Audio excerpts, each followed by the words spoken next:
हमारे पास सबसे पहले हमारे पास एक टेबल है और एक रिपोर्ट हम बना रहे हैं, क्रिएट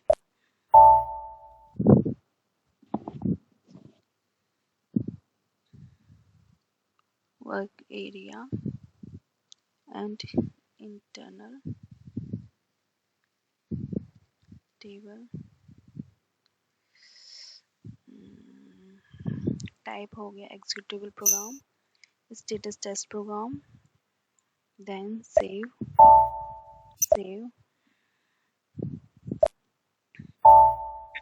हमारी ये रिपोर्ट बन के आ गई है। तो सबसे पहले हम क्या करेंगे, टाइप्स और डेटा में डिफरेंस ये होता है कि टाइप्स की जो है, टाइप सिर्फ एक स्ट्रक्चर बनाता है और डेटा में हम वैल्यू इंसर्ट करा सकते हैं, टाइप्स में हम वैल्यू इंसर्ट नहीं करा सकते। लाइक स्ट्रक्चर में क्या होता है, हम सिर्फ उसका स्ट्रक्चर बनता है, उसके अंदर वैल्यू नहीं इंसर्ट करा सकते। तो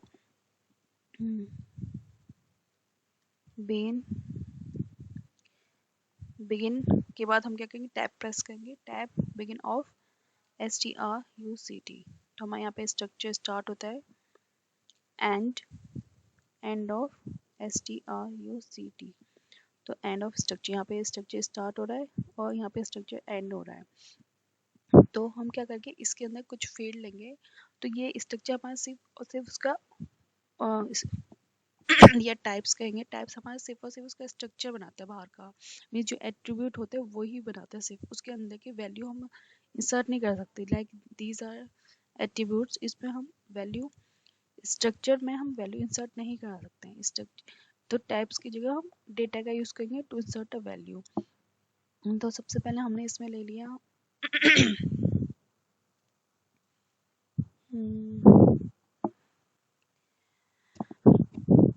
आईडी, इसका टाइप हो गया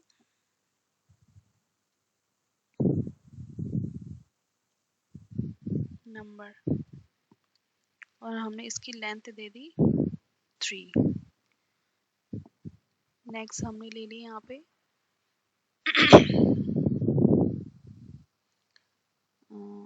कस्टमर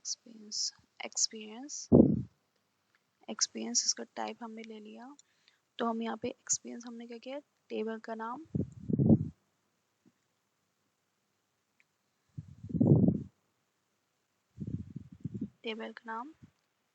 देन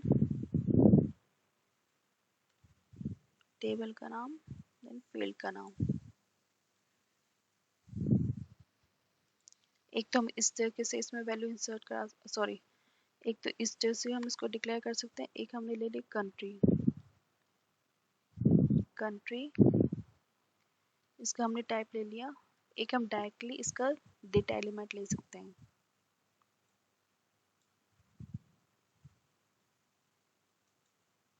डायरेक्टली हमने इसमें इसका डेटा एलिमेंट का नाम ले लिया।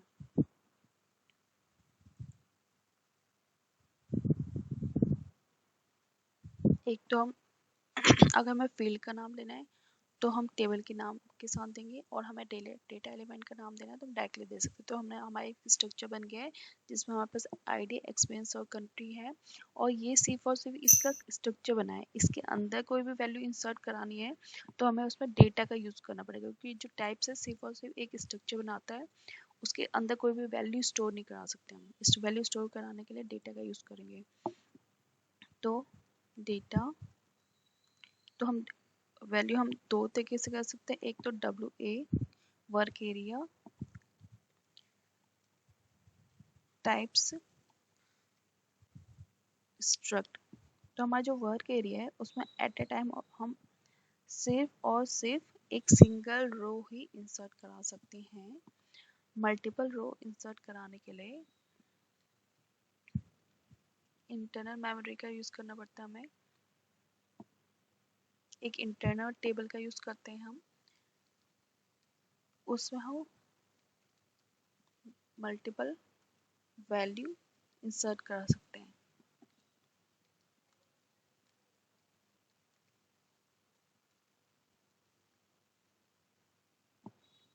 तो हमने वर्क एरिया अंडरस्कोर, यहाँ से हमने आईडी ले लिया,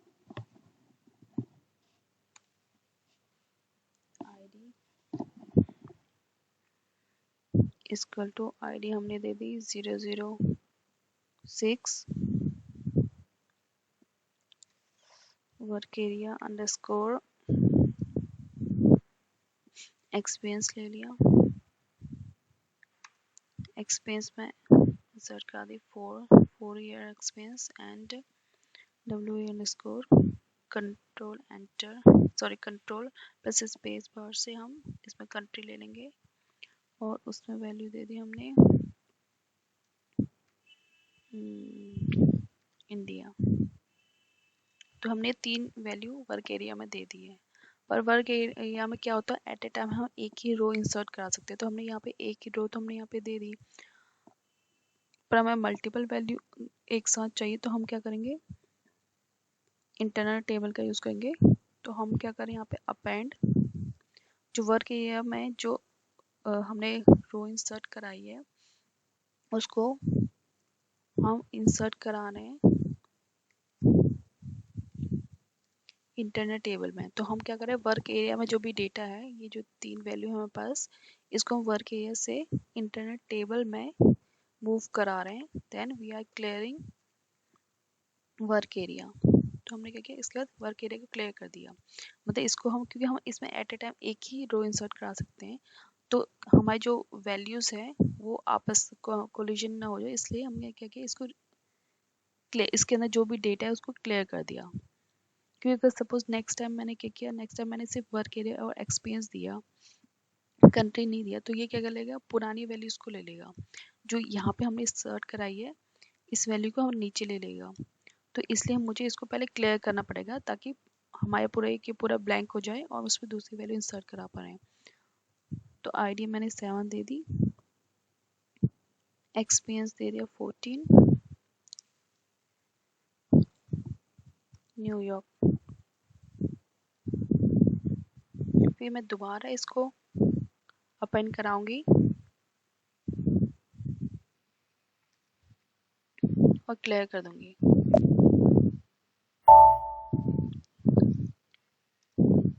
फिर मैं एक और रो दोबारा इंसर्ट करूंगी, एक और रो में इंसर्ट करूंगी, इसमें वैल्यू दे दूंगी 7 8 ईयर्स 12 कंट्री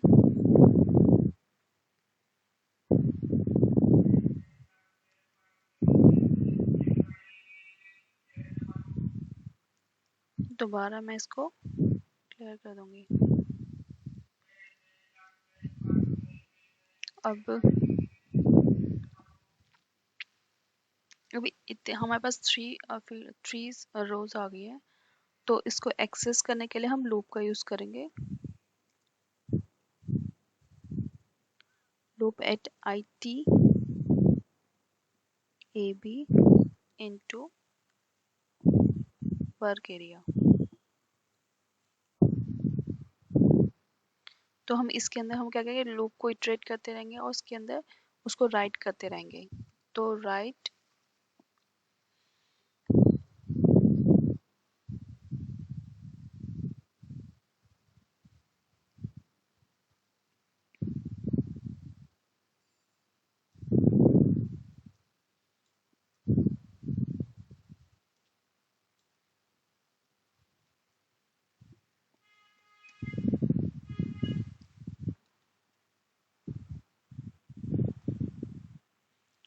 एक्सपीरियंस ले लेंगे, आईडी ले ली, एक्सपीरियंस ले लेंगे, सॉरी कंट्रोल C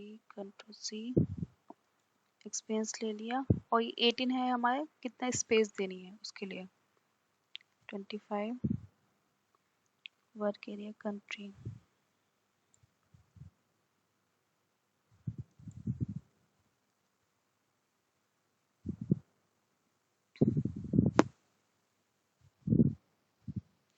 तो यहाँ पे हमने क्या किया है कि सबसे पहले हमने क्या किया है, वर्क एरिया में हम एक रो इंसर्ट करा रहे हैं, उसको अपेंड कर दे रहे हैं इंटरनल टेबल पे।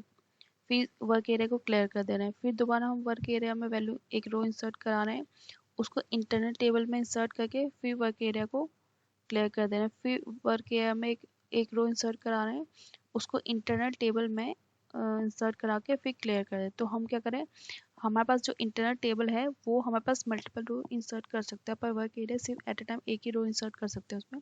तो एक एक रो वर्क एरिया में इंसर्ट करके वहाँ से हम उसको इंटरनल टेबल में शिफ्ट करते आ रहे हैं। तो हमारे पास इंटरनल टेबल में 3 रोज आ गए। तो इस 3 रोज को अब हमें क्या करना है, प्रिंट कराना है। तो हम प्रिंट कराने के लिए क्या करेंगे, जो हमारी इंटरनल टेबल है उससे एक एक वैल्यू को हम वर्क एरिया में देते जा रहे हैं वापस। पहले हमने work area to internal table में एक एक रो फीड कर दी। अब हम क्या करें, लूप लगा रहे हैं। लूप में के अंदर हम क्या करें कि जो हमारा इंटरनल टेबल है उससे दोबारा वापस हम एक रो एट ए टाइम क्या करेंगे, वर्क एरिया में देंगे और उसको प्रिंट करा देंगे। फिर नेक्स्ट रो हम यहाँ से नेक्स्ट रो आएगी वर्क एरिया में इंटरनेट टेबल से, फिर नेक्स्ट रो प्रिंट हो जाएगी। फिर थर्ड रो आएगी इंटरनेट टेबल से वर्क एरिया में, फिर थर्ड रो प्रिंट हो जाएगी। तो एट ए टाइम हमारा क्या कर रहा है, सबसे पहले हम एक एक करके रो को इंसर्ट कराने इंटरनेट टेबल में, फिर वो एक एक रो को वापस हम लूप के हेल्प से एक एक रो दोबारा इंटरनेट टेबल से वर्क एरिया में शिफ्ट करा के एक एक रो को प्रिंट करते आ रहे हैं।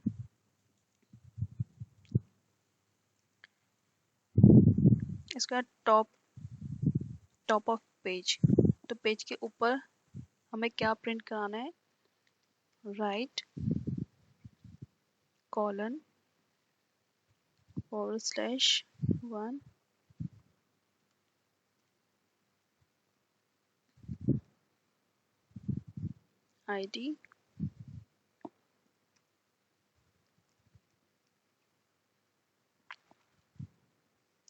ID देंगे। सेकंड हम दे रहे हैं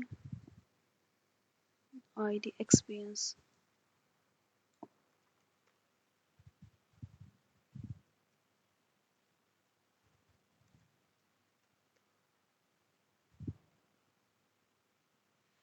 ID एक्सपीरियंस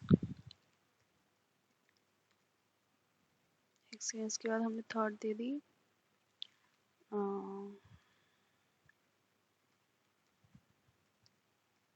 कंट्री।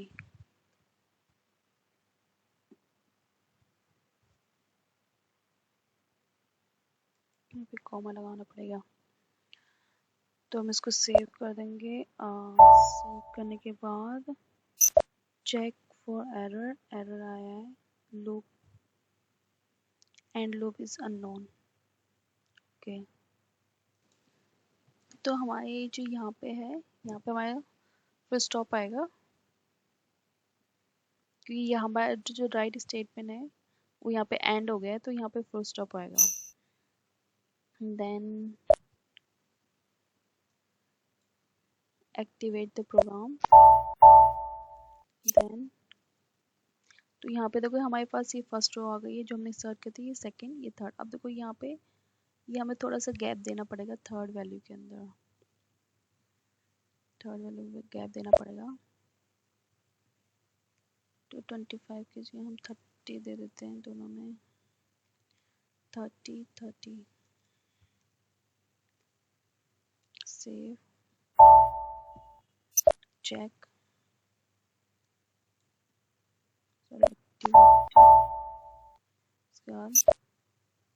तो हम पास से 3 रो आ गई है जो हमने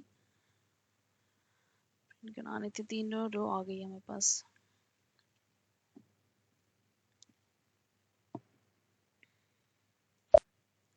तो हमारे इस प्रोग्राम में क्या है, सबसे पहले एक हमने टाइप्स लिया है, टाइप्स हमारा लिया है सबसे। तो टाइप्स क्या क्या होता है, ये सिर्फ एक स्ट्रक्चर बनाता है। जो हमारे ऊपर ID एक्सपीरियंस कंट्री, ये एक सिर्फ और सिर्फ एक स्ट्रक्चर बनाएगा उसका। इसके अंदर वैल्यू इंसर्ट नहीं करा सकते। तो इंसर्ट कराने के लिए हम डेटा का यूज करते हैं। इसके अंदर डेटा की हेल्प से हम वैल्यू इंसर्ट करते हो। हम एक होता है हमारे पास वर्क एरिया। वर्क एरिया में क्या होता है, सिर्फ एट ए टाइम सिर्फ एक सिंगल रो इंसर्ट करा सकते हैं। इंटरनेट टेबल में हम मल्टीपल रोज इंसर्ट करा सकते हैं। तो हमने क्या किया, वर्क एरिया में एक रो इंसर्ट कराई, फिर उसको हमने अपेंड कर दी इंटरनेट टेबल में और वर्क एरिया को क्लियर कर दिया ताकि हम उसमें नेक्स्ट वैल्यू को इंसर्ट करा सकते हैं। और इसमें कोई भी अगर सपोज हमने यहाँ पे क्या कि कंट्री को हमने यहाँ पे कंट्री नहीं दी, अगर मैंने इसको क्लियर नहीं किया, तो अगर मैंने यहाँ पे कंट्री नहीं दी तो ये क्या करेगा, जो इंडिया है ये वैल्यू कोई इसमें ले लेगा। तो इसलिए हम इसको इस वजह से भी हम इसको क्लियर कराते। तो फिर हमने क्या किया, सेकेंड रो इसमें इंसर्ट कराई, वर्क एरिया में इंसर्ट कराई, फिर उसको वर्क एरिया से इंटरनल टेबल में दे दी। फिर थर्ड रो वर्क एरिया में इंसर्ट कराई, वर्क एरिया से इंटरनल टेबल में सेंड करके उसको क्लियर कर दिया। फिर नेक्स्ट हमने क्या किया, एक लूप चलाए, इन सारी वैल्यू को अब मुझे वन बाय वन मुझे वो चाहिए ये वैल्यूज़, तो ये सारी वैल्यू इसके लिए हम लूप का यूज़ करते हैं। तो हम क्या करें, at a time internal table से एक वैल्यू ले रहे हैं, एक रो ले रहे हैं, उस रो को वर्क एरिया में शिफ्ट करते आ रहे हैं और उसको प्रिंट कराते आ रहे हैं। तो लूप में क्या करें, एक टाइम पे फर्स्ट टाइम पे क्या होगी, फर्स्ट रो आएगी इंटरनल टेबल से वर्क एरिया में, और वर्क एरिया से हम क्या करें, वन वन करके इनको प्रिंट करा रहे हैं। नेक्स्ट टाइम क्या होगा, सेकेंड रो आएगी इंटरनल टेबल से वर्क एरिया में शिफ्ट हो जाएगी और वर्क एरिया से हम सेकेंड रो प्रिंट करा रहे हैं। फिर थर्ड टाइम इंटरनल टेबल से वर्क एरिया में थर्ड रो आएगी, फिर इसको हम प्रिंट करा रहे हैं। अब हमने तीनों वैल्यू प्रिंट कराने के बाद हम क्या करेंगे, टॉप ऑफ द पेज हम ये जो वैल्यूज़ हैं हमारे पेज के ऊपर आ रही लिखे हुए, जैसे आउटपुट में हमारे पास सबसे ऊपर आईडी, एक्सपेंस और कंट्री, ये तीन वैल्यू हमारे पास हमारे आउटपुट में आ रही है। यहाँ पे आईडी, एक्सपेंस, कंट्री, तो हम चाहते हैं ऊपर क्या इसका हेडिंग लिखा है, तो हम उसको उसके लिए हम टॉप ऑफ द पेज का यूज़ करेंगे। उसमें हम राइट के अंदर हम करेंगे फर्स्ट आईडी प्रिंट करा दी, सेकंड एक्सपेंस, देन कंट्री।